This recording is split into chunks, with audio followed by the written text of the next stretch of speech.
Welcome to Love in Life, a guide to a positive mindset. My aim is to show you that the key to a happier and more positive mind is to love the life you have. We will look at tips and tools you can use to improve your mindset, and the best thing is, we'll all be on this journey together. Welcome back to Love in Life. This week I'm going to do something a little bit different for an episode because if you've been listening, then you'll know that we are starting the magic on the 1st of November, which is now. So what I thought I would do today is just read the first part of the magic, because if you're on the fence as to whether to join in or not, just reading out this first couple of chapters might help you make a decision. And if you haven't got the book, that's absolutely fine, because I'm going to be reading out the first few days anyway. So here we go. Do you believe in magic? Remember when you were a child and you looked at life in total wonder and awe. Life was magical and exciting, and the smallest things were utterly thrilling to you. You were fascinated by the frost on the grass, a butterfly flittering through the air, or any strange leaf or rock on the ground.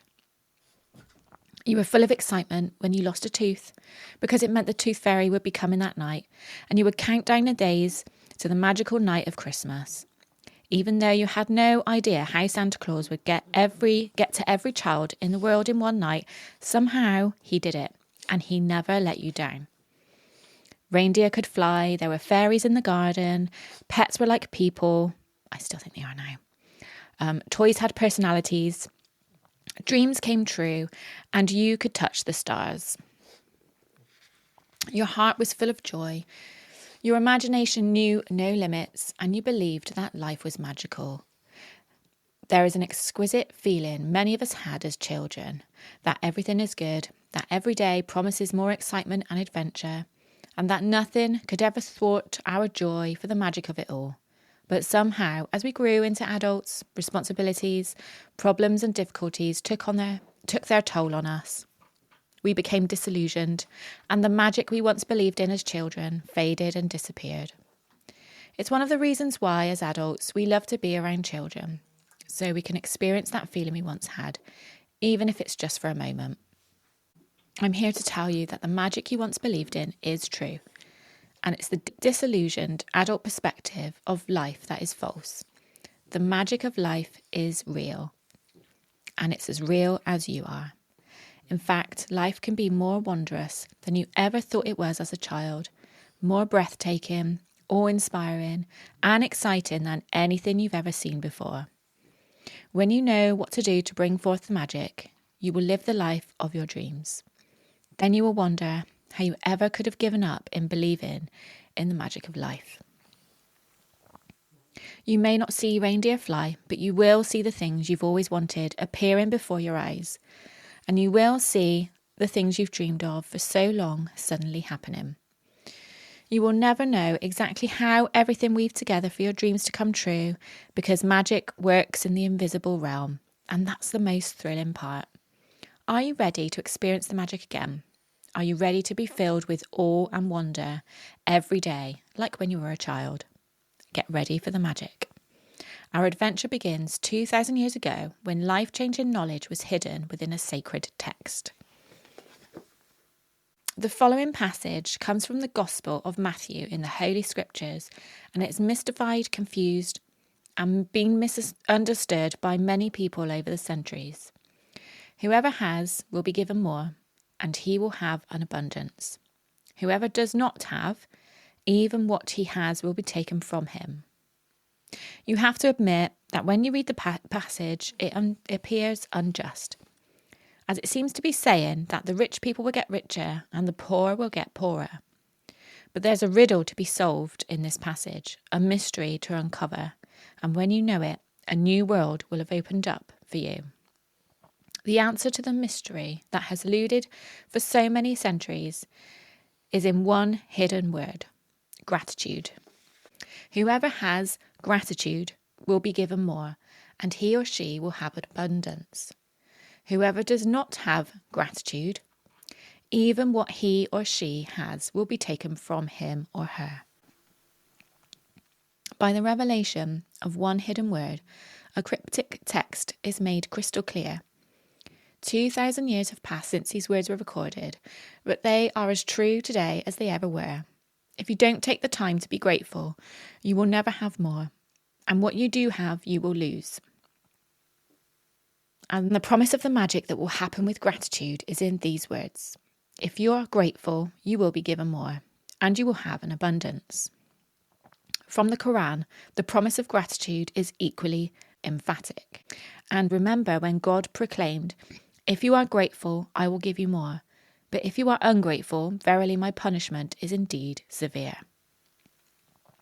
It doesn't matter what religion you follow or whether you're religious or not.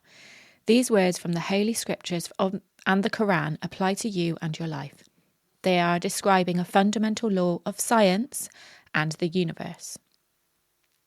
Gratitude operates through a universal law that governs your whole life. According to the law of attraction, which governs all the energy in our universe, from the formation of an atom to the movement of the planets, like attracts like.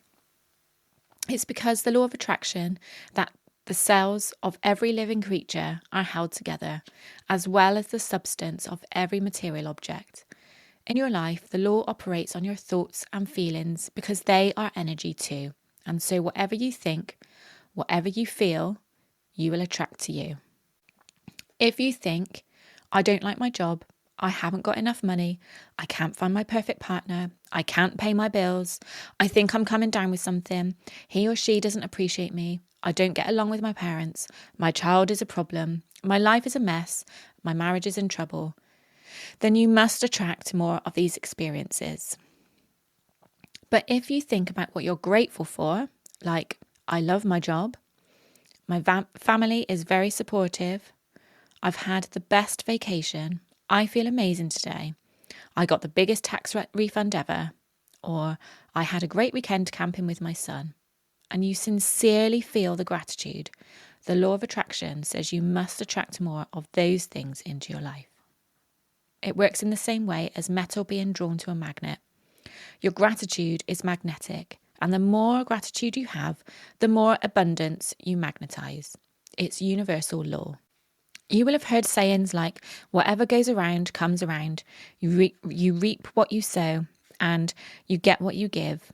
Well, all those sayings are describing the same law, and they're also describing a principle of the universe that the great scientist Sir Isaac Newton discovered. Newton's scientific discoveries included the fundamental laws of motion in the universe, one of which says, "Every action always has an opposite and equal reaction." When you apply the idea of gratitude to Newton's law, it says, "Every action of giving thanks always causes an opposite reaction of receiving. And what you receive will always be equal to the amount of gratitude you've given." This means that the very action of gratitude sets off a reaction of receiving.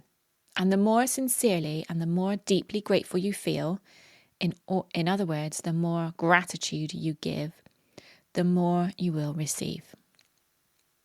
Dating back thousands and thousands of years to the earliest recordings of humankind, the power of gratitude was preached and practiced, and from there was passed on through the centuries, sweeping across the continents, permeating one civilization and culture to the next.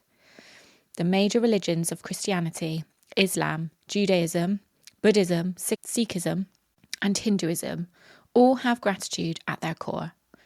Muhammad said that gratitude for the abundance you've received is the best insurance that abundance will continue. Buddha said that you have no cause for anything but gratitude and joy. Krishna said that whatever he is offered, he accepts with joy. King David spoke of giving thanks to the whole world for everything between the heavens and the earth. And Jesus said thank you before he performed each miracle. History is laden with famous figures who practiced gratitude and whose achievements put them amongst the greatest human beings who have ever lived.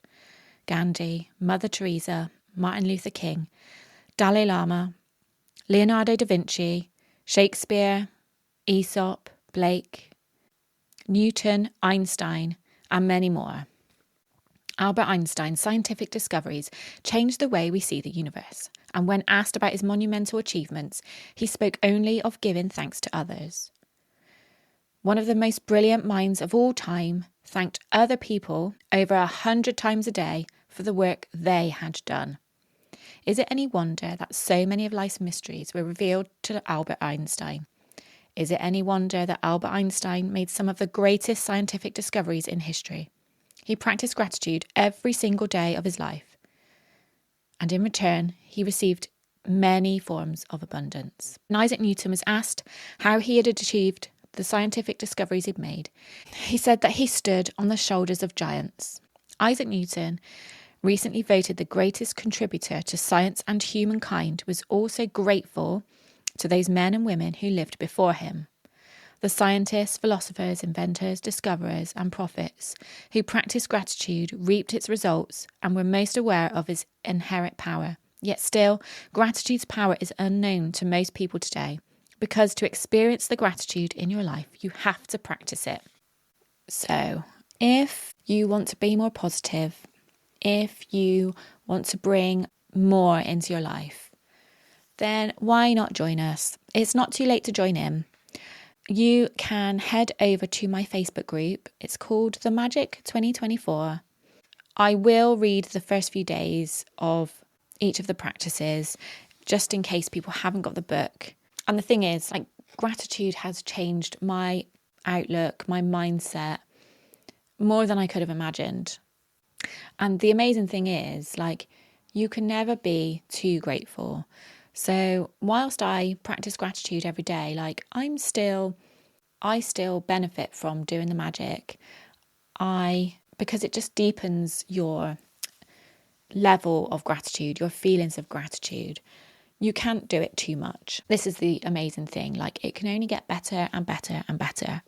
So yeah, I hope you can join us. Head over to my Facebook group. Obviously, I will put the link below as well. Have an amazing week, and I will give you a little update next week. But yeah, thanks for tuning in. Thanks for listening.